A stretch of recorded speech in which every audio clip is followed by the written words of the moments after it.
Hi, hello, namaste, and I'm Mitra, your transformation coach.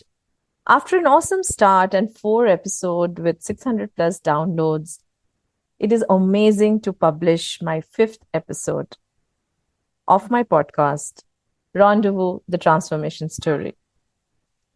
Today I have with me Myah Payel Mitra, who's a transformation catalyst and career transition coach. Myah enables successful transformations for individuals and organizations. She's a highly rated global keynote speaker, coach, and trainer with 15 plus years of experience in tech and Big Four consulting and has appeared on various forums both as a speaker and panelist as a woman in tech. Rated 4.5 on 5 by Microsoft Global Leadership Team as a coach and facilitator, named by Ecube in 2021 as one of the pioneering leaders working with movement therapy and recognized by She the People TV in 2018 as one of the top 5 women entrepreneurs. If I go ahead to share Myah's achievements, that will actually ask for one more episode. But what I liked and something that she shared with me is that she is a Guinness Book World Record participant, solo backpack to 30 plus countries, and is a slow travel enthusiast, winner of Outlook India Responsible Tourism Awards 2020. So you know why Myah is here on my podcast. So let's all listen to what she has to share on transformation. Hi Myah, how are you? Hi, Momita. I'm doing well. Thank you so much for coming on this podcast, Rendezvous, the Transformation Story. Thank you so much for having me here with you today. And I'm so delighted to be having this conversation this afternoon. It's mutual, I guess. So let's get started right away. So we have been talking of transformation, Myah. So what is transformation according to you? Transformation to me is all about change. It's a metamorphosis process. The way I look at change is inevitably scary in the beginning, messy in the middle, and gorgeous towards the end. But it is only a chosen few set of people that actually choose to go through the change. You make a choice to make the change. And so it's actually a conscious choice, Very few courageous people do it consciously.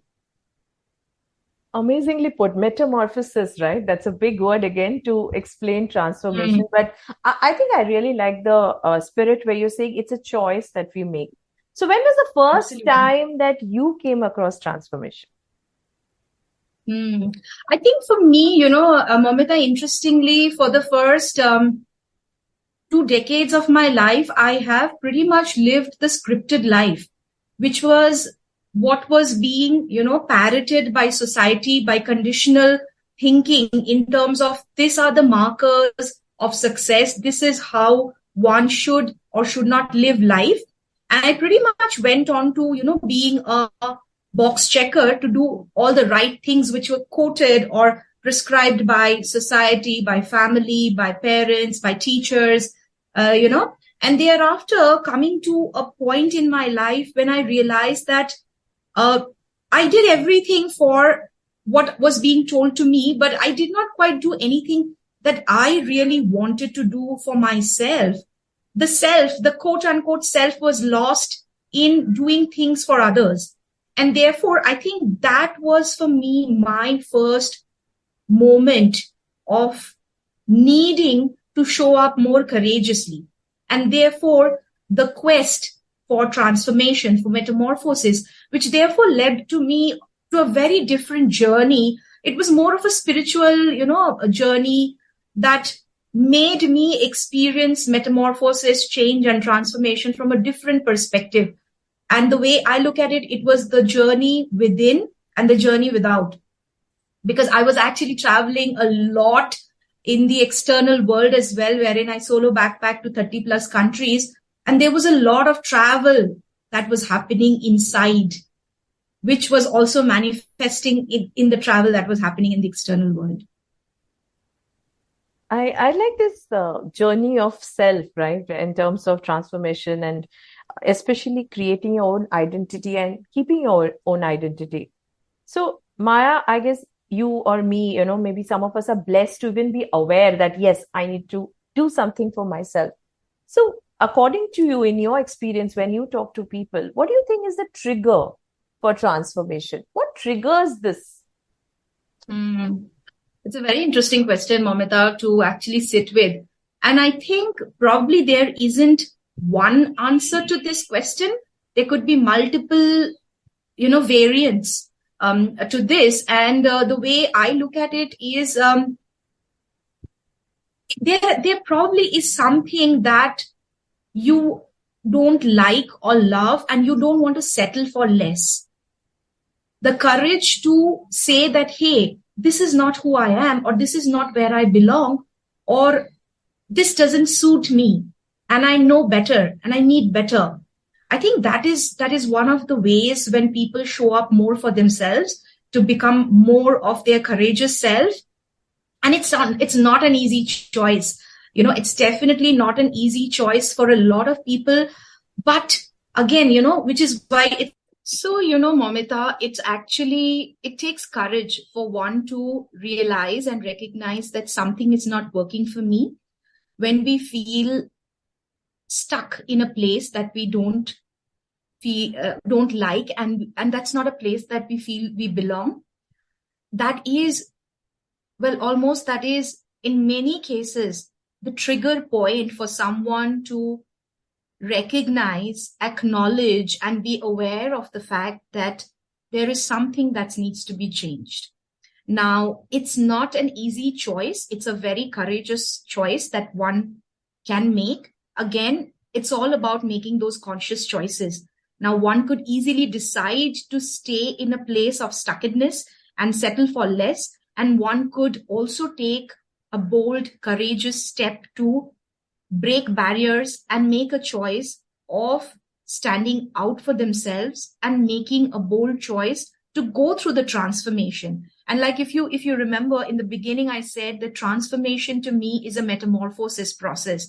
Metamorphosis as a process is very uncomfortable. It is dark, it is gooey, it is not easy, and it's not meant for the faintest of hearts. And therefore, change is not everybody's cup of tea or coffee for that matter. I think I connect to where you say, change, transformation are messy in between, because at the end, when the outcome, this is a transformed me or transformed you, and we know we have grown. You We become are, the butterfly, right? yes, Towards the yes, end of the metamorphosis, exactly. ready to fly and go out in the world. Yeah, but the journey can be really, challenging. And that's where, Maya, in fact, when I launched this entire series, and that's where I want to explore more, especially when it comes to clients. You mentioned a very important point that when I'm stuck, but why do I wait to get stuck? Why can't I bring about transformation just by the way I am? Just, not waiting for a situation to push me into it, rather be proactive. So, what would you say around that? That being proactive and looking at transformation from within rather than, waiting for the environment to push you to transform.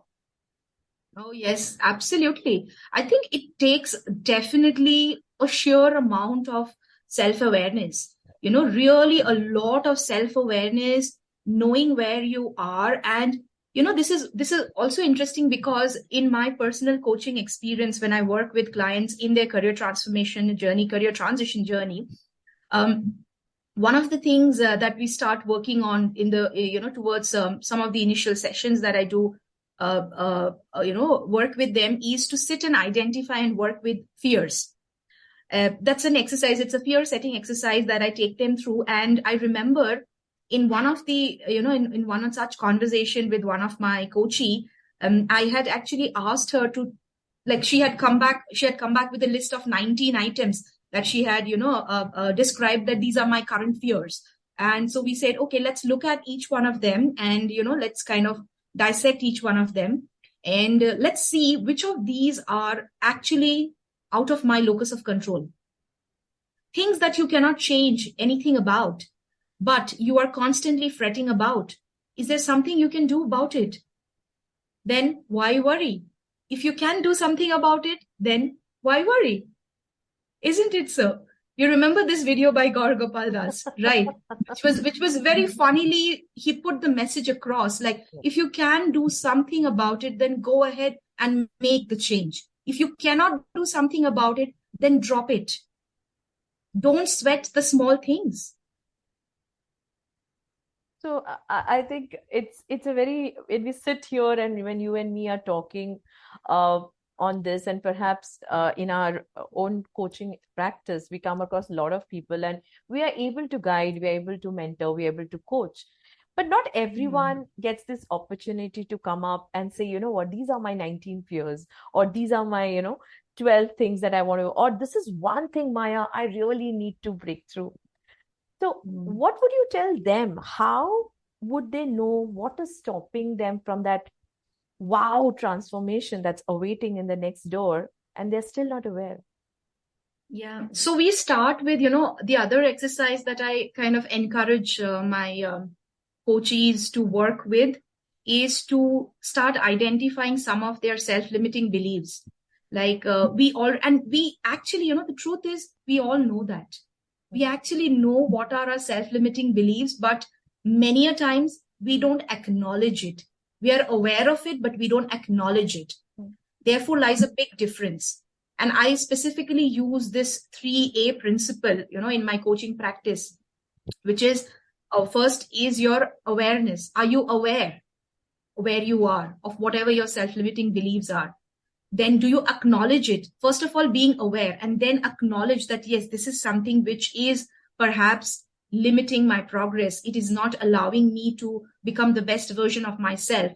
Now, the third piece, which is action. What action are you taking to make that change or transformation?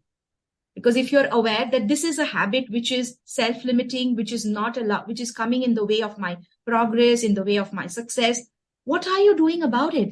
If you are sitting there complaining, cribbing, and just wasting your sheer energy, that is one way of looking at it. The other set of people will actually go to the extreme far end of numbing their fears, which is through addiction. The addiction could be in terms of workaholism or alcoholism, or there could be so many other holisms that we have. Any addiction is basically a way of numbing our feelings. And the feeling could be anything from fear, anxiety, desperation, loneliness, so many of them in that, spectrum. And the other set of people, which is a very few chosen bunch of people who decide to go through the temporary discomfort. The key word here is temporary. The key word here is temporary discomfort. Therefore, you can have a long-term, I would say, outcome, which is waiting for you, which is in the form of a beautiful life, which is waiting for you on the other side of the tunnel. But you actually have to go through that dark phase wherein there will be discomfort. But most of us in today's day and life, we are looking for instant gratification because we are living in an age and world which is in 10 minutes, I'm going to deliver you a pizza or what have you. In 2 days, you will have this particular dress or whatever you want to shop. In 15 minutes, your groceries or your medicines are going to be, reaching at your destination. So we want everything quick, fast. We also want transformation as on yesterday. That is what it is. So if you do not understand that transformation is a process, it's a journey, and it is never overnight. Rome was not built in a day. And that therefore there is a saying where you understand that Rome was not built in a day. So if you really want something remarkable, you have to really go through the process and the phase. A butterfly cannot become a butterfly unless it has gone through the dark phase of, lying there as a cocoon. It will not become a butterfly. If you actually try to bring it out from the cocoon and, do something with the wings, it will not fly. So you cannot rush through the process, and we all bloom in our own time. But unfortunately, we don't allow ourselves the time and space to bloom in our own time. When I hear you, Myah, what comes to my mind is someone who has done it, someone who has gone through a lot, someone who has actually been in the process of transformation. So, two parts to my Yes. question. One is, how did you manage the transformation that you brought in? You said 2 decades back. And two, very, very critical, and you touched upon it, the feelings bit, the emotion, because I think Mm. one side, the faster race of transformation, and the faster than that is emotion, the anxiety, the fear. Oh, am I going to be Yes. successful? Is it going to work for me? Everything is getting disturbed. So, what would be two parts? One is, of course, Maya's version of it. And two, how would you tell people that how they can manage themselves during this journey? Mm. Okay, so my transformation, very interestingly, Momita, for me, I have had several of those, triggers, and they come in at different phases and different points in life. Again, being somebody who's self-aware, you have to cue into the feelings and what are they trying to tell you. So when you have a feeling that is making you uncomfortable, don't reach out for that bar of chocolate, ice cream, alcohol, whatever, or the Netflix movie just to numb your feelings, because then you are just not allowing yourself to go through the process. Transformation is a deeper process. And therefore, like I said, it's not meant for everyone. Some people are just happy to be skimming on the surface. And that's a choice. That's clearly a choice. And there's nothing wrong and right about it, right? It's a conscious choice that you make to live more consciously. And if you make that conscious choice to live more consciously, then transformation becomes almost like, your second nature. And it's a work in progress. We are human beings. We are evolving all the time. And, the way I look at it is the process and the journey of being and becoming. We are always becoming. We are never fully formed as human beings, because we are evolving. Today, who I am, 5 years later, I might not have everything same or similar. So it's very difficult, because you understand the cells of our body are also vibrating at every second, and they're changing, shifting the vibrations. So we are never the same human being. So therefore, my transformation happened through, an understanding of all of this that I was going through in terms of the emotions which were speaking to me. But in the initial phase of that time in life, I wasn't really cued in to listening in. But then I almost had like an aha moment, which came in the form of me getting paralyzed on bed for 2+ months. And when I was paralyzed and lying on bed for 2 months, that was the time when I had a lot of time for inner reflection, deeper inner space, reaching deeper inner spaces. And I think that is what kind of, really nudged me to look a lot deeper than I was actually looking at that point in time. And therefore, it kind of initiated me on a process, on a transformatory process, I would say. That is what happened. And thereafter, my journey became in terms of becoming more aware of my feelings, of what I was doing in life, and why am I even here? What am I here to accomplish? So all these deeper, questions that started kind of appearing to me, and I started finding the answers, or I started seeking the answers, I would say. And for me, that led me, beautifully to a journey and a process of discovering dance movement therapy. It was more about a self-exploratory journey for me, through a self-discovery process. And that actually helped me in my metamorphosis journey, my transformation journey. And I think I am really grateful to myself for having made that courageous choice. And like I said, it was never easy, and it's never easy for anyone, but it's always beautiful when you can come out of the tunnel on the other side and you see there is so much of brightness, sunshine, and light. I think that answers the first part of your question. And what was the second question? So, of course, first of all, thank you so much for sharing the inspirational story, taking a setback and using it as an opportunity, Myah. I think why you have been pushing the word courage so loudly. I get you now. Okay. I think that's courageous, Myah. The second part is Myah being Myah could, look at it as an opportunity, but not everyone. So how do we manage our emotions at that point of time when we are going through something like this? Yeah. So emotion is actually energy in motion. If you understand that from that perspective of emotion is basically energy in motion. And when we are not managing our energy, what happens is we experience those energy blocks in our bodies, which therefore manifest and could potentially manifest as diseases. And so at that point in time, I had a lot of physical ailments and challenges that I had to go through because I was not in acceptance of the emotional turmoil that I was going through. At some point in time, I tried to numb all my, anxiety, my fear, through various other coping mechanisms, which was also in the form of, I was almost on the borderline alcoholic because I was using that as a coping mechanism. So I'd been to the far extreme of the other end of the spectrum as well, to kind of have realized that this is just an instant gratification and it does not help us in the long term. And so it has taken me that, that shift, that switch to become more courageous and to stand up for myself and say that from today onwards, I make this a courageous choice. And therefore I am, I'm willing to go through the entire transformation process and whatever it takes. That is very important, to make it a commitment to yourself that whatever it takes, I'm going to go through the process and trust the process. It's very important to really trust the process.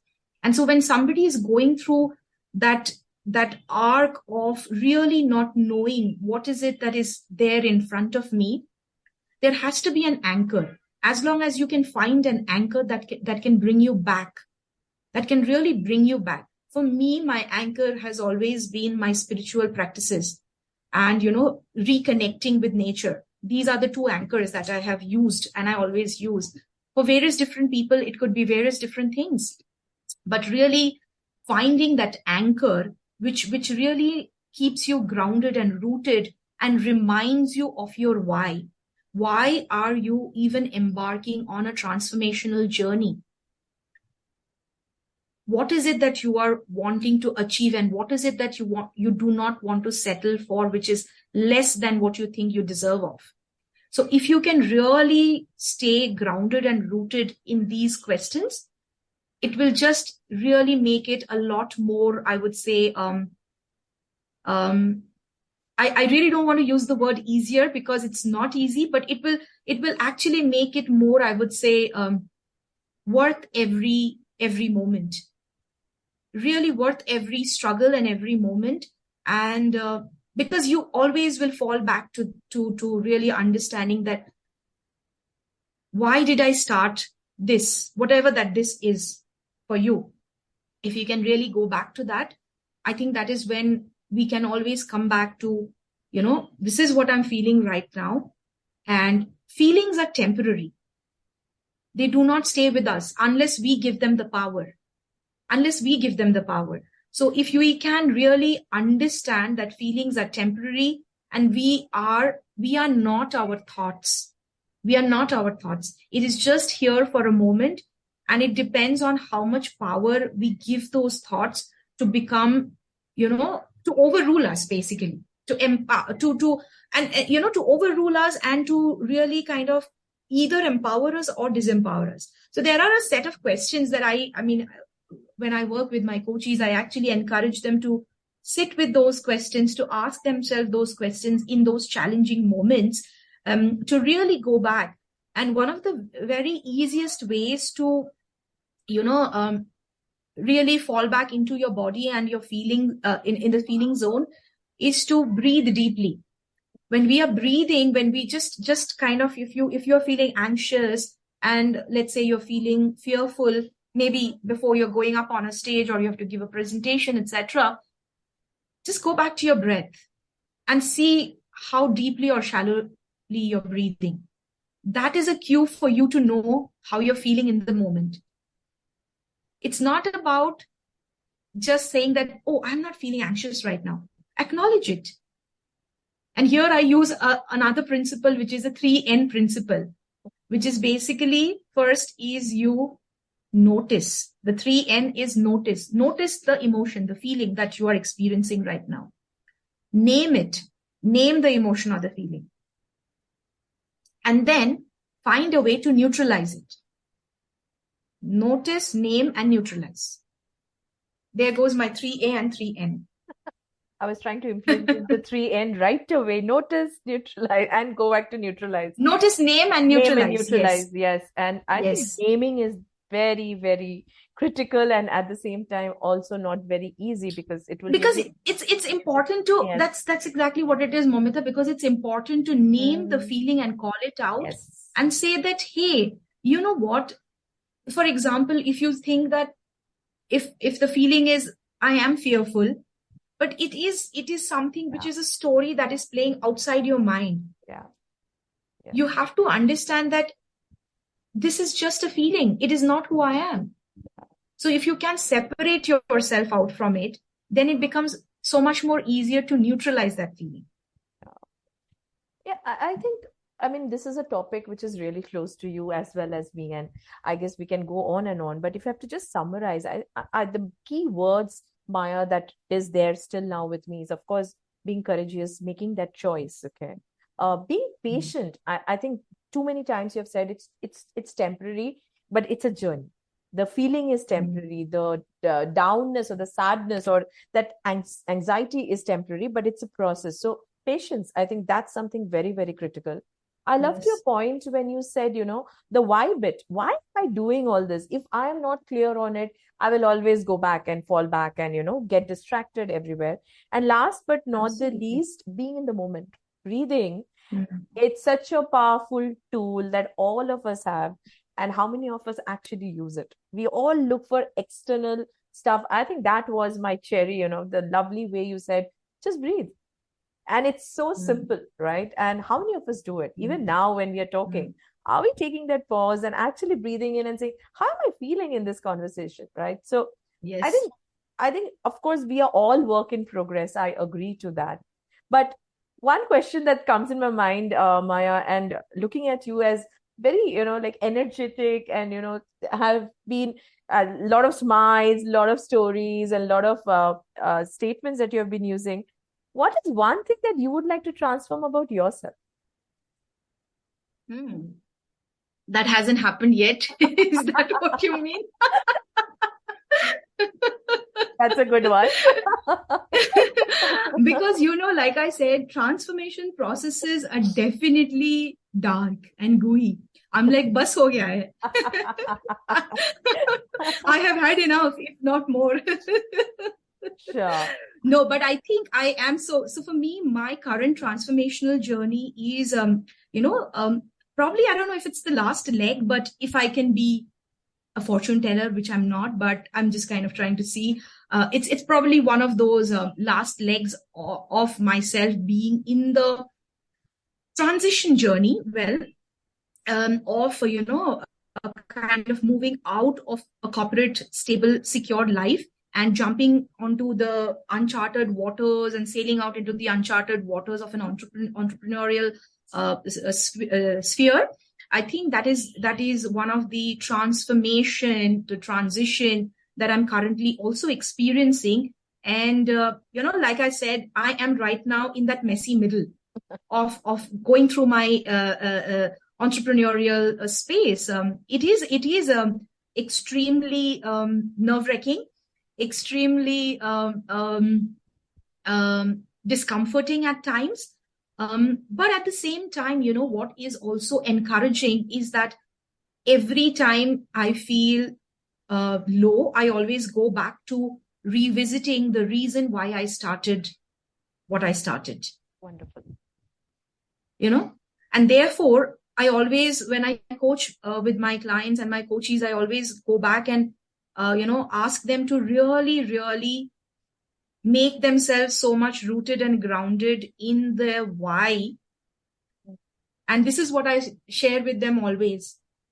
If you can make the why strong, the how, the what, and the when will happen. The how, the what, and the when will happen. But make sure your why is strong enough, because that is the thread that will hold you through all that you will be going through. Oh, nice. And you reminded me of my season one, where I was speaking about passion, power, and purpose, where some of my guest speakers did say, if I know my why, then there's nothing holding me back.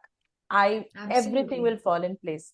Wonderful, Myah. Yes. So maybe your final advice for people who are either thinking of transforming or going through transformation, or is wondering what is transformation all about? So it's a very broad question though, but if I were to give like a very generic, nugget which will work for everyone, and it actually works for everyone, is this is something I really love, and I quote this a lot, is that if you want to fly, FLY, first love yourself. FLY, first love yourself. If you want to fly, first love yourself. Wow. This is powerful. And this is like just in 3 little alphabets. I think everyone would remember this, Myah. But of course, your 3 A's and 3 N's. And I think I love the conversation where you brought in your personal experience as well as something for my listeners to pick up and take it and, start experimenting with themselves. So thank you, Myah, for your time and for your lovely stories as well as inspirational ones. I am thoroughly inspired right now of using setbacks as opportunities. I think that's my key learning today. Otherwise, it's very easy to, it's okay, it's done, I'm God. And, that's a very easy statement. But fight back, smile back, change careers, experiment, and bring in this fire, Myah. More power to you. Thank you so much. Thank you. Thank you so much. I really had a wonderful time having this chat with you. And it's been my pleasure to be on your talk show. Thanks so much, Momita.